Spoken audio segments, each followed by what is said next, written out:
Hello everyone, मैं Veenu Verma excel in education channel में आप सभी का स्वागत है। फ्रेंड्स, यहाँ पर हम जो तैयारी करते हैं वो जून 2024 को एग्जाम में ध्यान में रख के पेपर 1 और पेपर 2 एजुकेशन की तैयारी यहाँ पर करते हैं। ठीक है, तो अब आपके पास ज़्यादा समय नहीं है क्योंकि एग्ज़ाम की डेट आपके पास पहले ही आ चुकी है कि 10 जून से 21 जून के बीच में आपके एग्ज़ाम होने हैं। ठीक है, अब आपके पास बचते हैं लगभग 60 दिन, है ना। तो अभी एक हफ्ता आपका ऐसे ही निकल गया, अप्रैल का भी। तो इस तरह से कुल आपके पास 60 दिन बचते हैं। अब इसमें आपको तैयारी कैसी करनी चाहिए कि आपकी 60 दिनों में तैयारी हो जाए और आप नेट जेआरएफ आपका क्लियर हो जाए। ठीक है, क्योंकि हर दिन कंपटीशन बढ़ता ही जा रहा है, काफ़ी ज़्यादा प्रतिस्पर्धा हो गई है। तो अब तो क्या है, नए नए रूल्स रेगुलेशंस भी आ गए हैं। तो यूजीसी नेट वाले 2 बच्चे देंगे ही देंगे एस्पिरेंट्स, और आपके पीएचडी वाले एस्पिरेंट्स भी इसी में आएंगे। तो इस तरह से बहुत सारी कॉम्प्लिकेशंस हो गई हैं, लेकिन फिर भी हमको अपनी तैयारी पे ही ध्यान देना है, अपनी तैयारी को भी फोकस करना है। ठीक है, कि इन 60 दिनों में आपकी परफेक्ट स्ट्रेटजी क्या होनी चाहिए, क्योंकि आप अभी से अगर एक प्लान बना लेते हैं और किस तरह से तैयारी करते हैं तो अभी भी आपके लिए लेट नहीं हुआ है। ठीक है, आप ये सोच के बिल्कुल भी मत परेशान होइए कि हमारा जो है टाइम निकल गया है, ऐसा कुछ भी नहीं है। जो अच्छी प्लानिंग से तैयारी होती है वो अभी इसी समय ही होती है, क्योंकि अगर आप बहुत पहले से पढ़ते हैं ना तो इस समय तक चीज़ें भूल जाती हैं। बहुत सी चीज़ें हम ध्यान नहीं दे पाते हैं कि किस तरह से पढ़ना है, या अभी ट्रेंडिंग टॉपिक्स क्या चल रहे हैं, किस तरह से पेपर का पैटर्न था। तो ये सारी चीज़ें अभी ही शुरू होती हैं। ठीक है, जब आपके पास 2 महीना रह जाता है तभी आप अगर अपनी तैयारी को अच्छे तरीके से करते हैं प्लानिंग के साथ तो आप अच्छे से कर पाते हैं।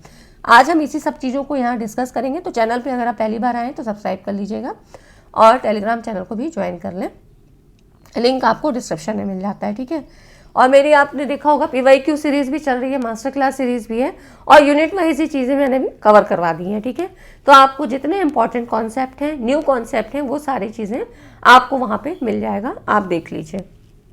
देखिए, हम किसी भी पेपर को इग्नोर नहीं कर सकते हैं। पेपर 1 भी उतना ही इम्पॉर्टेंट है और पेपर 2 भी इम्पॉर्टेंट है।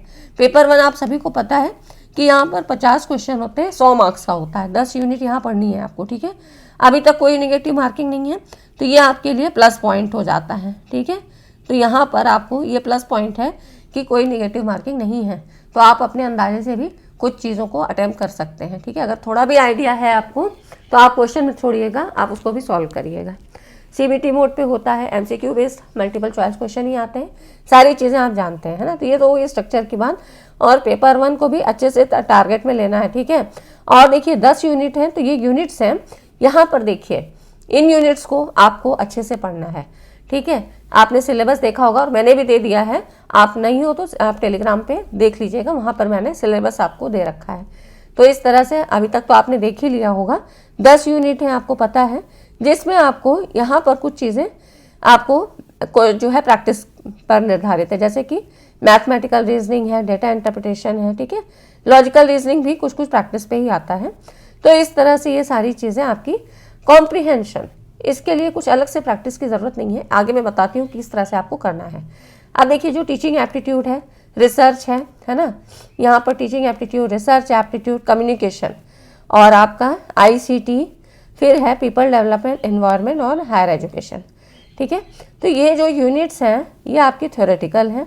ठीक है, तो आपको ये सारी चीज़ें अच्छे से पढ़नी है ना।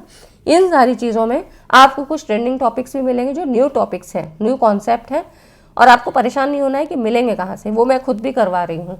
और यहाँ पर मैं उन्हीं चीज़ों को आपको बताऊँगी जो मैंने भी अपने समय में की थी, और मैं आपकी हेल्प भी उन्हीं तरह से कर सकती हूँ। ठीक है, उन्हीं चीज़ों को, उन्हीं पॉइंट्स को फोकस में रख के ही मैं आपके लिए भी वैसे ही कंटेंट तैयार कर रही हूँ जिससे आपकी हेल्प हो जाए। ठीक है, आप पुरानी वीडियोस देखिएगा जो पहले की है या जो अभी मैं दे रही हूँ, आपके एग्ज़ाम ओरिएंटेड पढ़ाई ही मैं करवा रही हूँ। ठीक है ना, तो ये जो है थ्योरी पार्ट्स है। तो यहाँ पर देखिए, जो प्रैक्टिस वाली चीज़ें हैं ना, इनको तो आप प्रैक्टिस करेंगे जब, जैसे मैथमेटिकल रीजनिंग, लॉजिकल रीजनिंग है, डेटा इंटरप्रिटेशन, इनमें मैं क्या करूँगी, आपको कुछ ऐसे कुछ क्लूज दूंगी जिससे कि आपको क्वेश्चन करने में आसानी होगी। ठीक है, तो इस तरह से हम कुछ ऐसी ट्रिक्स के बारे में पढ़ेंगे जिससे कि आपको क्वेश्चन में, जैसे कि रीजनिंग के सवाल हैं या DI वगैरह के या मैथमेटिक्स के, तो किस तरह से सॉल्व करें, कैसे करना चाहिए।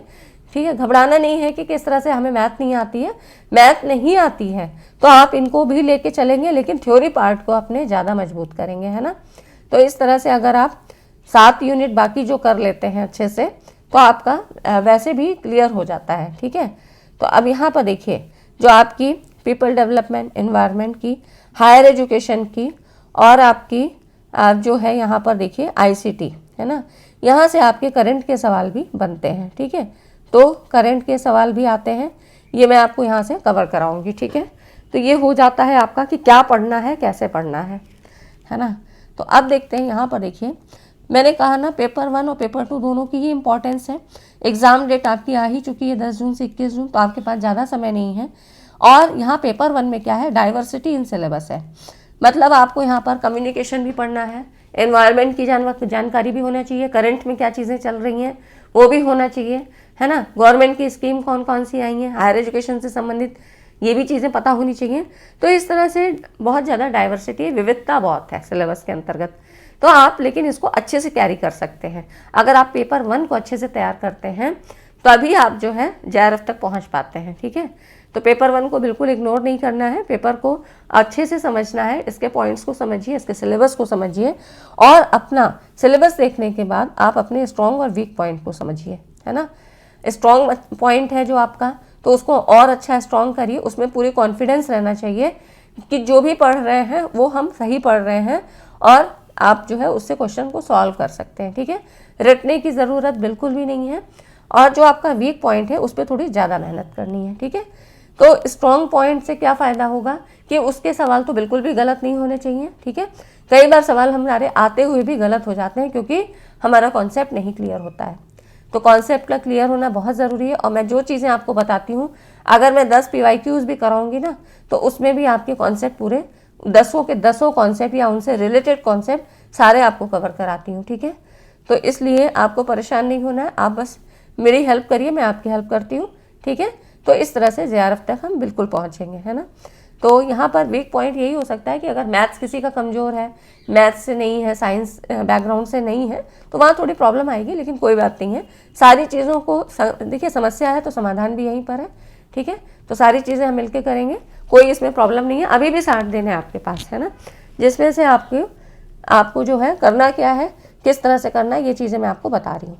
अभी देखिए जो लेटेस्ट पैटर्न है उसमें क्या है, कुछ एवरग्रीन टॉपिक्स होते हैं और कुछ ट्रेंडिंग टॉपिक होते हैं। ट्रेंडिंग मतलब जो यहाँ पर जो आपके न्यू टॉपिक्स होते हैं, ठीक है। तो यहाँ पर कुछ न्यू कॉन्सेप्ट होते हैं और एवरग्रीन टॉपिक्स जिनसे कि सवाल बनते ही बनते हैं। कहाँ से आएंगे, सिलेबस के ही अंदर से तो आएंगे, है ना। अभी तो सिलेबस अपडेट नहीं हुआ है, लेकिन जो PYQs मैं आपको करवा रही हूँ उसमें कुछ न्यू कॉन्सेप्ट निकल के आ रहे हैं। तो वही चीज़ें क्या है, जब अपडेट होकर सिलेबस आएगा तो वहाँ पे ऐड हो जाएंगी, ठीक है। तो यहाँ पर जो देखिए एवरग्रीन टॉपिक्स हैं उनसे सवाल हमेशा पूछे जाते हैं और पूछे जाते हैं, पूछे जाएंगे भी। तो वहाँ पे क्या होता है कि वो तो आपको इतने अच्छे से आना चाहिए कि वहाँ से कोई भी सवाल आए आपका हो जाना चाहिए, ठीक है। वो सवाल गलत नहीं होने चाहिए। ट्रेंडिंग टॉपिक्स मैं आपको करवा ही रही हूँ, है ना। तो यहाँ पर इतनी चीज़ें तो आपको करनी ही करनी है, ठीक है। अब एवरग्रीन जो टॉपिक्स होते हैं जिनसे कि जो मतलब बेसिक कॉन्सेप्ट पे आधारित होते हैं, यहाँ से सवाल हमेशा पूछे जाते हैं। तो अभी क्या पैटर्न है, अब उसमें ये कर रहे हैं कि क्वेश्चंस को लेंदी कर दे रहे हैं, ठीक है। यहाँ पर क्वेश्चन लेंदी हो रहा है। तो अब क्या होगा, जैसे कि एडोलेसेंस की कैरेक्टरिस्टिक, तो अब इसको ही मतलब 5-6 उसमें कैरेक्टरिस्टिक डाल देगा, है ना। तो क्वेश्चन क्या हुआ, लंबा हो गया। अब आपको लगेगा कि पता नहीं क्या पूछा है, इजी, लेकिन आपको यहाँ पर उसमें पढ़ने में थोड़ा टाइम लगेगा। इसीलिए आपको जो सोर्सेज आपको अपने लेने हैं पढ़ने के लिए, कौन कौन से सोर्सेज लेंगे, तो इसमें आपको बुक जरूर रखनी है। बुक पढ़ने की हैबिट ज़रूर डालिए। बुक के बारे में मैंने आपको बताया है, KVS मैदान की पियर्सन पब्लिकेशन की बुक आप ले सकते हैं पेपर 1 के लिए, हिंदी इंग्लिश दोनों में आती है। तो यहाँ से बुक को पढ़ने की आदत डालिए। अब इससे फ़ायदा क्या होता है कि एक तो बेसिक कॉन्सेप्ट आपका पता हो जाता है कि आप क्या क्या चीज़ें हमको पढ़ना है। कई बार बहुत ज़्यादा बेसिक कॉन्सेप्ट आपको नहीं बताए जाते हैं, तो वो जनरल चीज़ें आपको वहाँ मिल जाती हैं, ठीक है। न्यू कॉन्सेप्ट जो न्यू ट्रेंडिंग टॉपिक्स हैं वो मैं आपको यहाँ करवाई रही हूँ। या आपको जहाँ से भी समझ में आता है, मैं ये नहीं कहूँगी कि आप यहीं पे जुड़ें, आपको जहाँ से अच्छा लगता है वहाँ से पढ़िए, ठीक है। तो इस तरह से आप जब बुक पढ़ते हैं ना, तो आपकी कॉम्प्रिहेंशन, जो बोध वाले प्रश्न आते हैं, मतलब जो पद्य आपको दिया रहता है, गद्य दिया रहता है ना, जो अनसीन पैसेज होता है, उसको आप पढ़ने की हैबिट आप यहाँ से कर लेते हैं, ठीक है। इसीलिए मैंने आपको कहा ना कि जो आपका कॉम्प्रिहेंशन वाला है ना ये यूनिट, इसको पढ़ने के लिए आपको अलग प्रैक्टिस नहीं करनी है। जब आप बुक पढ़ते हैं, न्यूज़पेपर पढ़ते हैं, अगर आपकी हैबिट में है तो पढ़ने की आदत यहाँ से हो जाती है। और कॉम्प्रिहेंशन को कैसे करते हैं ये भी मैंने आपको बता रखा है कि कॉम्प्रिहेंशन करते समय, ठीक है, जो भी प्रीवियस ईयर क्वेश्चन में आ चुके हैं वो मैं आपको दे दूंगी टेलीग्राम पे, तो टेलीग्राम जरूर ज्वाइन कर लें। तो वहाँ पर देखिए आपको क्या करना है, आपको मतलब पहले क्वेश्चन पढ़ना है, फिर इसमें आना है, ठीक है, पैसेज में फिर आना है। और ऊपर की जो 2-3 लाइन होती है, 4 लाइन तक, नीचे की जो 3-4 लाइन होती है, मैक्सिमम क्वेश्चन वहीं से बनते हैं, ठीक है। तो इस तरह से कीवर्ड्स पकड़ के और फिर मतलब क्वेश्चन पढ़िए और फिर वहाँ पे कीवर्ड को जो है पकड़ के और फिर क्वेश्चंस को सॉल्व करने की कोशिश करिए। ये नहीं कि पहले पूरा पैसेज पढ़ लिया और उसके बाद क्वेश्चंस को पढ़ रहे हैं, है ना। और देखिए सबसे अच्छा जो सोर्स आप यूज़ कर सकते हो वो यूट्यूब है। यूट्यूब से क्या होगा, आपको बोरियत नहीं होती है, बहुत सारे न्यू कॉन्सेप्ट और बाकी चीज़ें भी पता लग जाती हैं, ना। तो आप कम समय में ज़्यादा चीज़ें कवर कर पाते हैं।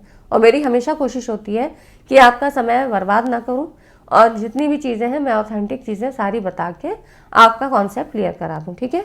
PYQs की आपको प्रैक्टिस करनी है। इसके लिए आप कोई बुक ले सकते हैं, जैसे कि मैंने आपको बता भी रखा है, यूथ पब्लिकेशन की ले सकते हैं, दिशा की आती है, और भी आती है, दृष्टि की भी आती है। तो इस तरह से अलग अलग पब्लिकेशंस की हैं, आप वहाँ से ले सकते हैं, ठीक है।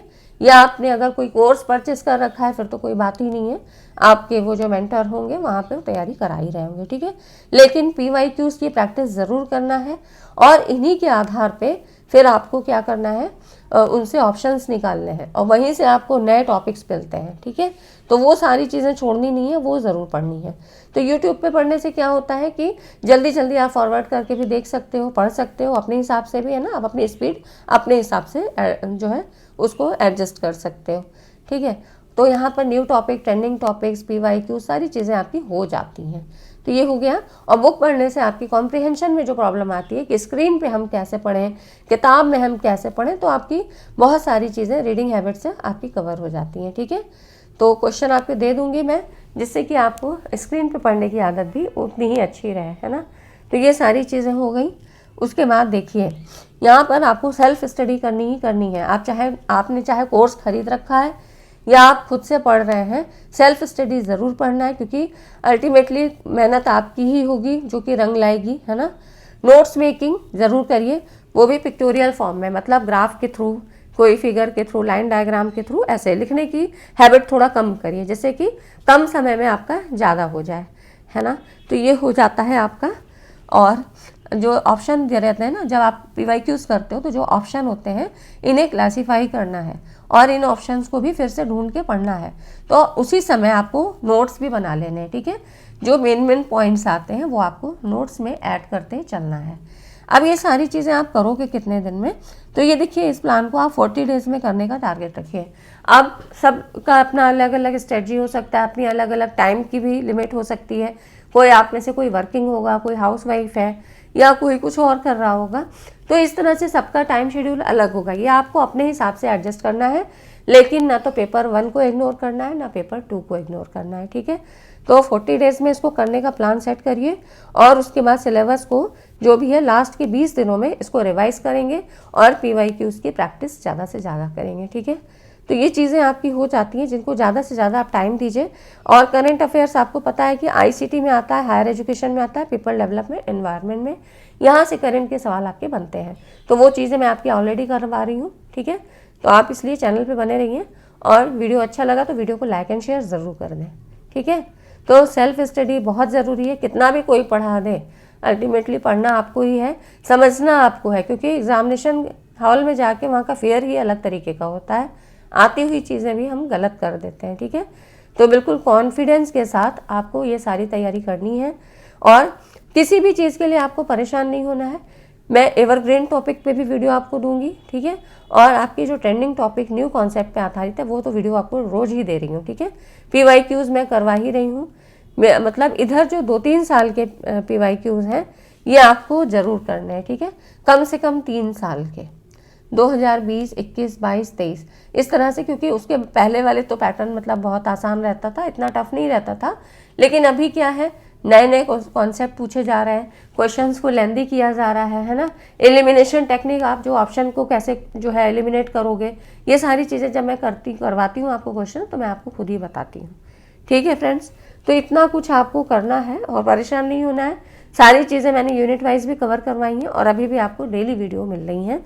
तो आप लोग यहाँ पर ज्वाइन होइए। और वीडियो कैसा लगा, वीडियो अच्छा लगा तो लाइक एंड शेयर ज़रूर करें। करंट की चीज़ें भी मैं आपको यहाँ कवर कराती हूँ, ठीक है। करंट या जनरल अवेयरनेस जो भी चीज़ें हैं वो यहाँ पर पूछी जाती हैं और वो मैं आपको कवर कराती हूँ, ठीक है फ्रेंड्स। तो वीडियो अच्छी लगी तो वीडियो को लाइक एंड शेयर करें। मिलते हैं अगली वीडियो में, तब तक चैनल पर बने रहिए। Thanks for watching this video.